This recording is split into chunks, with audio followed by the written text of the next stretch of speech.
You are watching me, Mick, here on my YouTube channel, Movies TV Mad. You can also follow me on X or Twitter or whatever you want to call it at Movies TV Mad, and on my Instagram, Movies TV Mad X, where I do 10-minute videos every day, selfies. We have a bit of fun on my Instagram. Come and check me out and support me, and I promise I'll be a good boy. I'll try and be a good boy. Your DC headlines today are very, very interesting, but we're not just talking about DC today.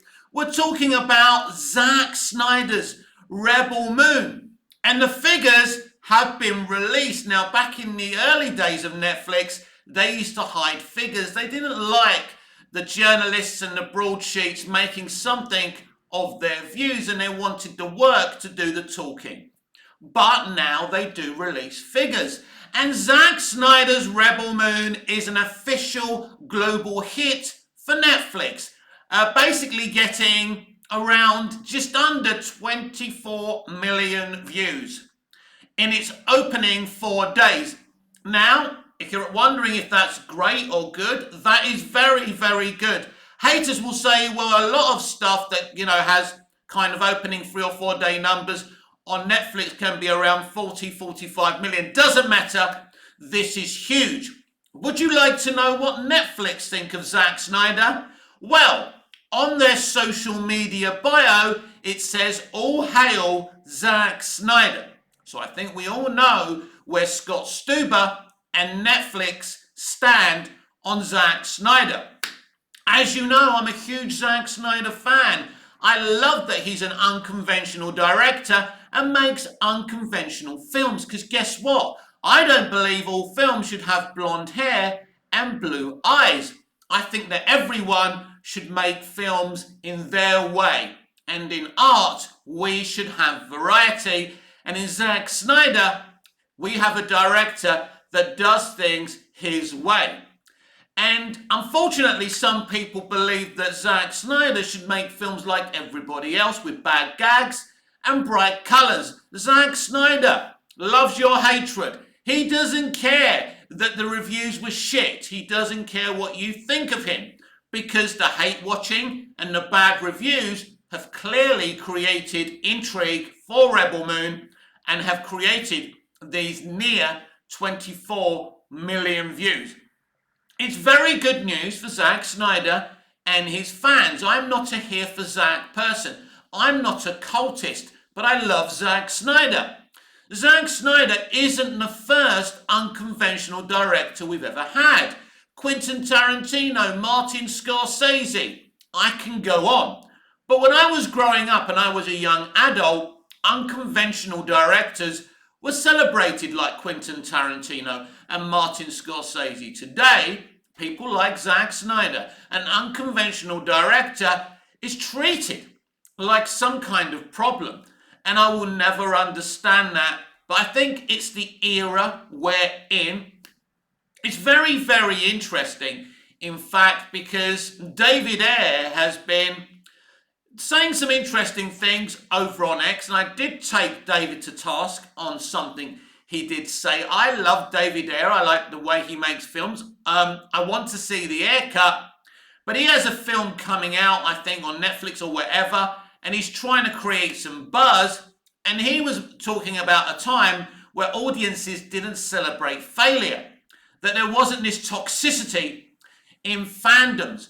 But guess what, David? It's the industry itself and social media that created this kind of toxicity from fans. The Rotten Tomatoes scores, the cinema scores, everything's about scores and points. And box office, we very rarely talk about the movies anymore. Well, I talk about the movies because I'm here for the movies. I'm here for the art because I'm someone from the age of a small boy. I wanted to express myself. I wanted to act. I wanted to copy and recite monologues I saw on TV and movies. For me, it's all about self-expression and art. For a lot of people today, it's about the cinema scores. It's about, as Lois Lane says in Man of Steel, measuring dicks. There's a lot of dick measuring in fandoms today. But the thing is, it's not just the fans that are the problem. It's Hollywood itself creating substandard material and creatives, directors, and producers talking shit while they're marketing their so-called art, films, television, and content. An actress from the reboot of The Colour Purple bragging that she sacked her entire team for not marketing her properly. If you want to sack your team, that's okay. If you think they're not, acting efficiently in your behalf, but bragging about firing a bunch of people so they can't feed their kids and their families is very, very problematic to me. So to me, it's the public and Hollywood itself that's the problem.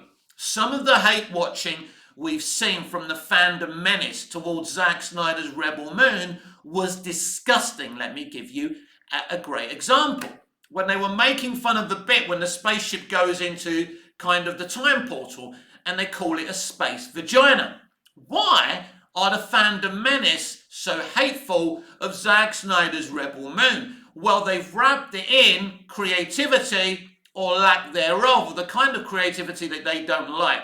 Let's be absolutely clear. These Bible lovers and these flag, snot sniffers, that's where they basically blow their noses on their American flags, are unhappy with Rebel Moon. They're not going to admit this because it's diverse, because the lead is a woman and it has many diverse artists and voices in the film.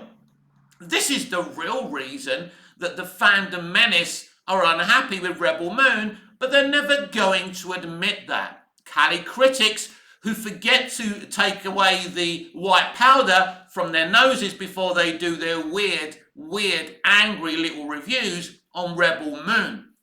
They're all just as bad as each other, but the hate has not worked. I personally have unfollowed and muted a multitude of fandom menace accounts. I've always said that the fandom menace say a lot of good things about Hollywood and how bad it is today.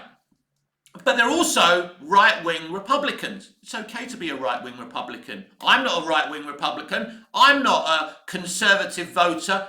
Well, when I vote, because I'm a British citizen, I can still vote for UK elections. I'm a Labour. I'm moderate left.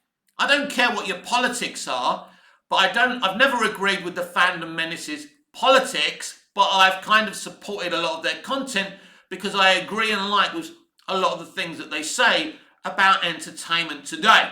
But I think the way they've treated Rebel Moon was the final straw for me, and I won't be getting involved with those people anymore. So, yes, Zack Snyder has a huge fan base behind him, and Scott Stuber and Netflix were very well aware of this.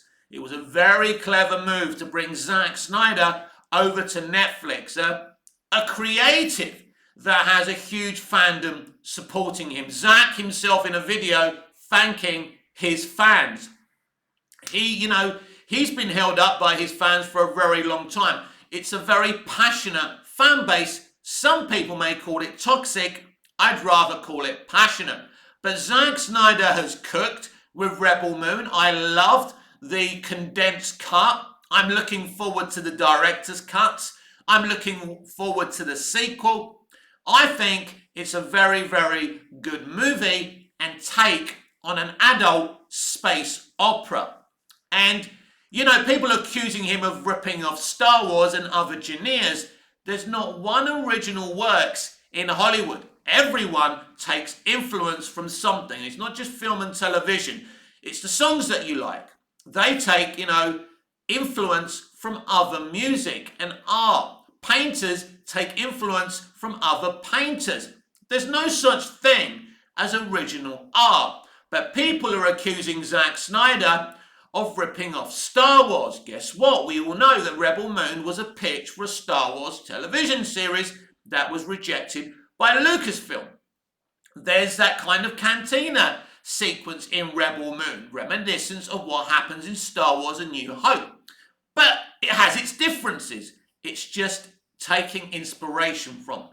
That's all it is. It's not ripping off. But people will take anything to try and push things in a negative way. But at the end of the day, the reviews created intrigue for the piece, and it's worked. Netflix is very happy, Zack Snyder's very happy, and his fans are very happy. Just under 24 million views globally in its opening 4 days. But if you are a Zack Snyder fan, it's very important to understand this is just the opening. You need the second week to be as strong. So keep on viewing it, keep on supporting it, keep on talking about it on social media. Zack Snyder is cooking. Zack Snyder always wins. He won because he made 3 unconventional DC movies that a lot of people loved. A lot of people hated those movies as well. I was one of the lovers of his 3 DC movies. And let's be absolutely clear. Man of Steel and Batman vs Superman Dawn of Justice brought in more box office than any DCEU movie since Shazam. Whether that's what the studio wanted from Snyder's DC movies or not, it doesn't matter. It still brought in more money than anything in the DCEU from Shazam. Now, I promised you some DC updates, and I'm going to give them to you right now. As you know, the next DC movie to hit the arenas and cinemas next October is Todd Phillips' sequel to his 2019 billion-dollar hit, Joker, Folly Do.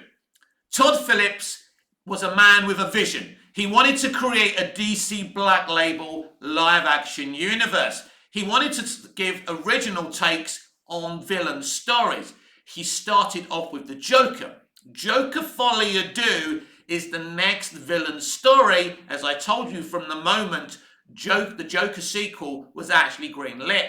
The next villain story, the one we're getting next year, and I can't wait, is the Harley Quinn original villain story. I believe this will be a darker Harley Quinn. She will kill people. There will be no excuses for her killing people. This is kind of a partial musical as well. So it's going to be a very, very unique take. Anyway, the update here is that Todd Phillips has posted a couple of pictures from the movie on his Instagram. Unlike James Gunn, Todd doesn't do much talking, but he will tease you with some pictures. He's not like James Gunn who answers questions, blah, blah, blah, but he has given us some pictures. One is of Joaquin Phoenix outside of the Joker makeup and with the Joker makeup as well. And there's one of Harley Quinn looking kind of dressed down and patrician. And I like the collars and I like the costume that they've put her in. It's going to be interesting what kind of film this is and what it takes from the first movie, what it continues from the first movie. Now, in terms of DC Elseworlds, as we're on the subject, James Gunn has denied some rumours from the Batman 2. One, that Clayface will be one of the villains in the movie, and 2, that Robin will be in the movie. I'm fine with James Gunn kind of saying, you know what?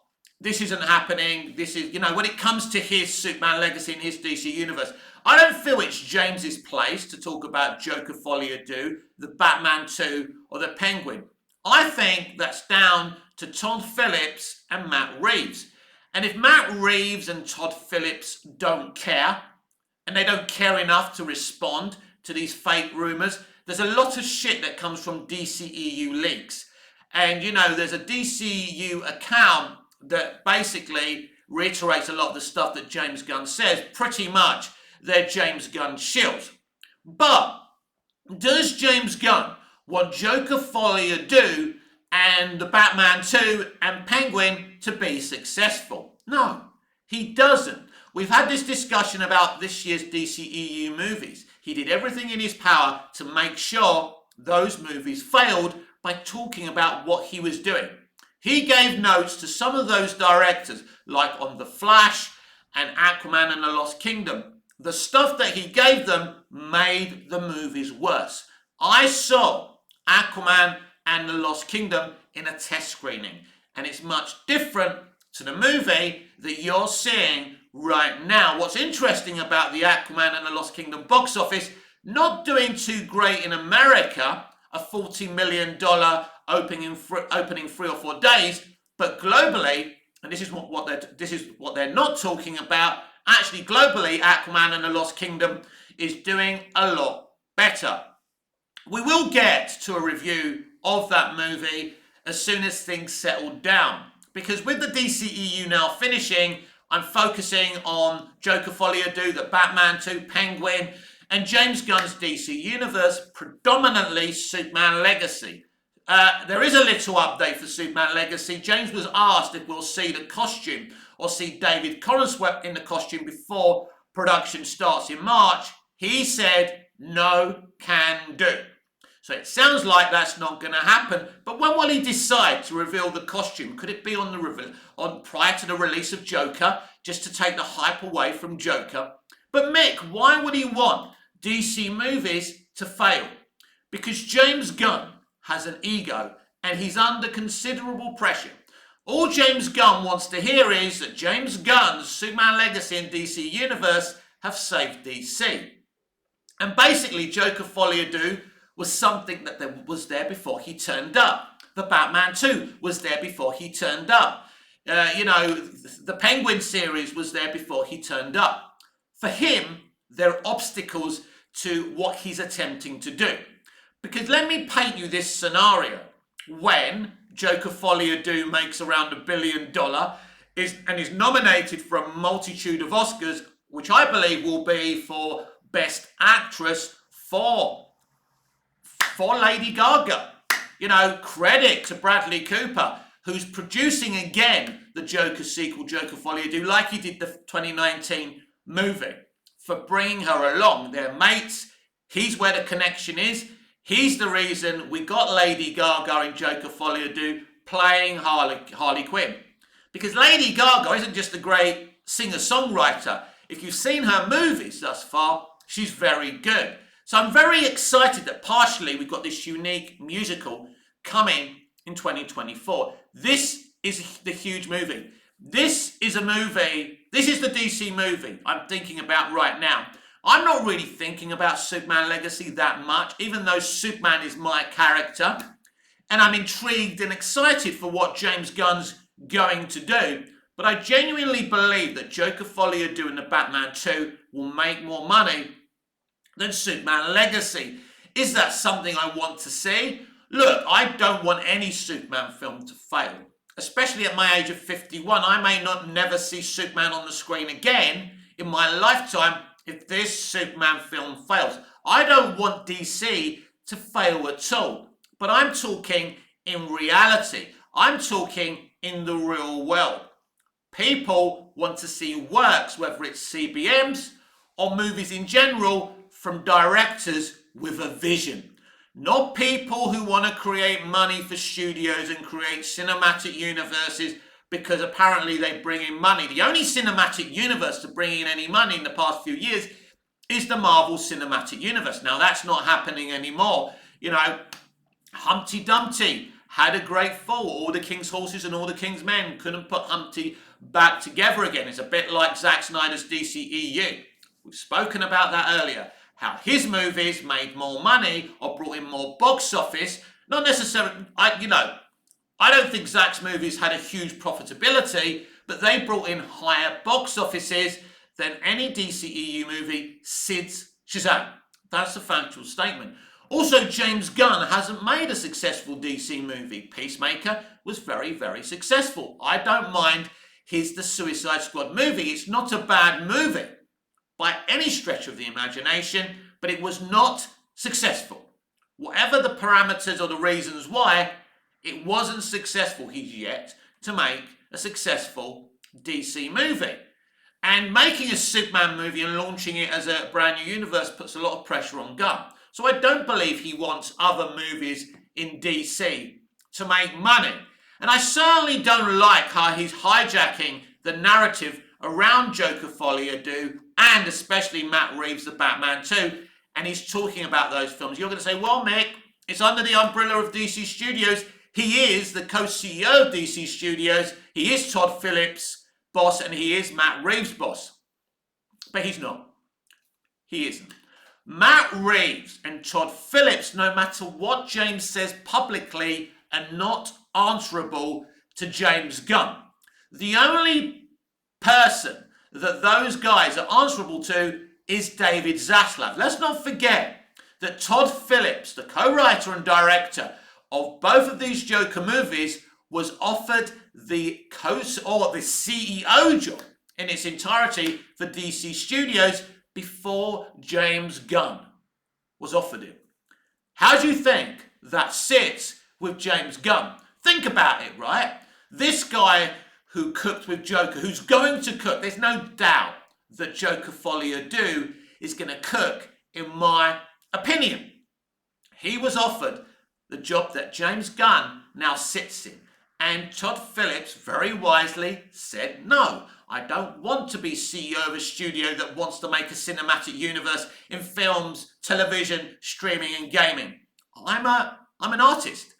I'm a writer-director. I want to create films. I want to write films. I want to mold films. I want to direct films. Why would I put myself under that pressure? But James Gunn saw this as the hugest opportunity of his career. Because here's the thing with DC Studios and DC Universe.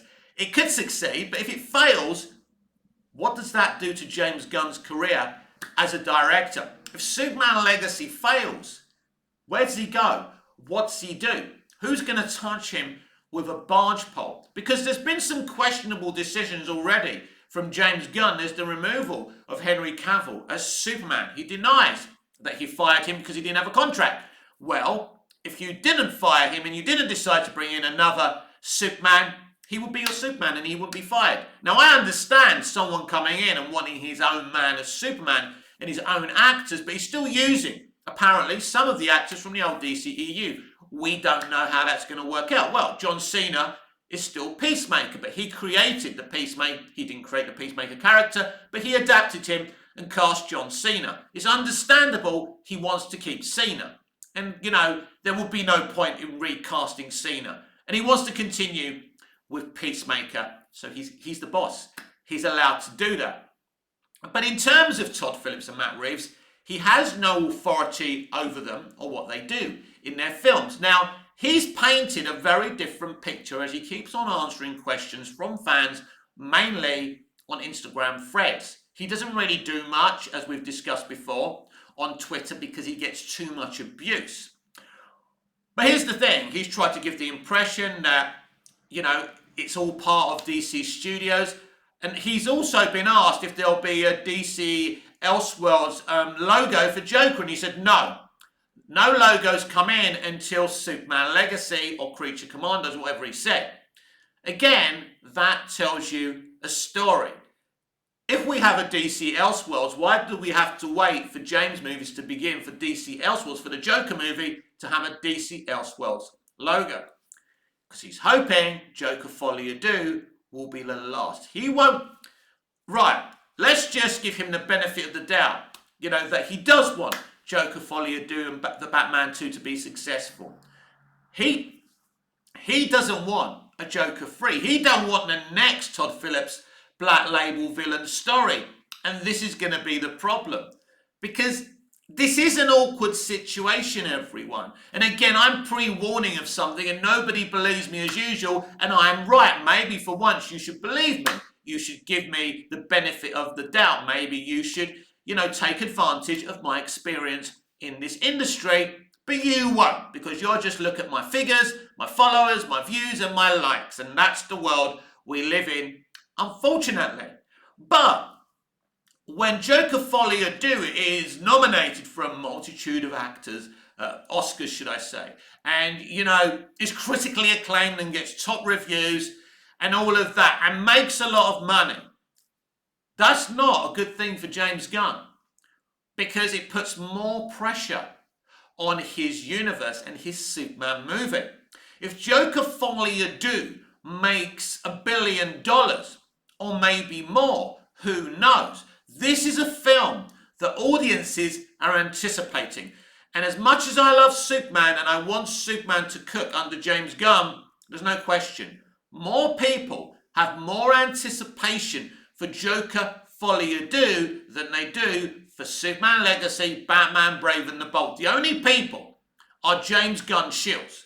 And we know who they are. And they're going to be putting some misinformation about Joker follow-you-do. They're going to want Joker follow-you-do, to fail as well. Be very careful of them. If I was Todd Phillips and Matt Reeves, I wouldn't turn my back around James Gunn. That's all I'm saying. But whatever Gunn does, Joker follow-you-do is going to cook. And I mean, there's another scenario as well. In 2025, not only Superman Legacy releases, but as far as I know, the Batman 2 is still releasing in 2025. Don't be surprised if the Batman 2 is pushed back to 2026. Has that happened yet? I can't remember. But anyway, imagine this. Both movies come out in 2025. And let's just say Superman Legacy makes around 550 million, right? 100 million less than Man of Steel, or even a little bit more than that. But the Batman 2 makes around $1 billion. The first one, because COVID was still slightly a thing then, made about 750 million. It was a 3-hour movie. It was a very good return for that time, COVID still being a thing and it being a 3-hour movie. Big success, great reviews. Matt Reeves is a genius at the end of the day. And the Batman, a very, very good movie that I personally really, really enjoyed. And I thought Matt Reeves and the rest of the... Let's say it again. I thought that... what's his bloody name? Oh, I hate it. I forget names, right? The Twilight guy, the guy who played Bruce. Robert Pattinson. That's it. This is why I hate doing reviews as well, because I forget character names and actors. This mind is going. Too much alcohol. I had some lovely red wine on Christmas Day. Beautiful. Forgot what it's called, because I forget names, right? Anyway, back to the subject we're talking about, right? So... I thought the first Batman was amazing, 3-hour film, Rob Pattinson great, we had a great Selena Cole, we really did have a great Selena Cole, Matt really did a good job with her as well. And obviously, Colin Farrell's Penguin was outstanding, Falcone was outstanding, the whole thing was brilliant and we're very excited for the future. And I've said it a billion times before, I'm more excited for Joker follow-you-do and what comes after that for Todd Phillips' universe, and more will come because it's going to be successful whether James Gunn likes it or not. And Matt Reeves is going to cook with the Batman 2 and whoever he's got doing Penguin right now as well. There's no question about that. These DC properties will continue to cook, whether James Gunn likes it or not. As I say, I don't want anything DC related to fail. But I ask you a question. All the notes that James Gunn gave for those DCEU movies that ruined those DCEU movies, let's be honest about that. He didn't want those movies to succeed. Because, let's move on a little bit. Let's talk about Mr. Jason Momoa, an actor and a man I have very much respect for. Brilliant guy. He's no William Shakespeare as an actor, but we love him, right? And he was a great Aquaman. James Gunn never wanted him to continue as Aquaman, and I told you this a long time ago. He offered him the Lobo carrot. Now, Jason, bless him, during the marketing of Aquaman and the Lost Kingdom, says no one's spoken to me about Lobo, but it's a character he would love to play. Look, Jason, I love you, but don't treat us like fucking morons. Very soon, very, very, very, very soon, it's going to be announced that Jason Momoa is going to play Lobo in DC Universe. Although I celebrate when that announcement will come, and we'll get into it when it's officially announced, he's going to be a great Lobo. I love Lobo. I think he's going to be great. I expect to see him in Superman Legacy. Maybe he won't be in Superman Legacy, but we'll see him maybe in a Superman Legacy post-credit scene. Who knows? But Jason Momoa, right? Because someone from DC Studios commented on someone else's thing and said, yeah, or something. Basically, somewhat confirming that Jason is playing Lobo. Jason Momoa is playing Lobo. Peter Safran says that Jason Momoa is part of the DC family and he has a big future at WB and DC. But Jason Momoa wasn't that eager to let go of Aquaman. But Gunn doesn't want him playing Aquaman because A, maybe he wants to let go of Aquaman for a while, but B, I think he wants to cast comic accurately from the comics for someone playing Aquaman. And that will be very, very interesting. For example, The Reacher actor who used to play Arthur Curry, or AC as they called him on the show, who's doing really well on Reacher. He's also being kind of rumoured to be maybe being looked at to play Bruce Wayne and Batman for DC Universe. I think he would be a great Batman, but I think with his blonde hair and his muscular appearance, he would be a great Aquaman. What a story that would be as well. So I think they are looking for a comic book accurate Aquaman. So James Gunn needed a carrot to offer Jason Momoa. And he did, he obviously wants Jason Momoa to carry on in DC Universe, and Lobo is perfect. Jason Momoa said when he was first invited by Zack Snyder to talk to Zack Snyder, he thought he was going to be offered the Lobo role. So it's something that Jason's clearly coveted for a long time. And I'll be very, very happy for Jason.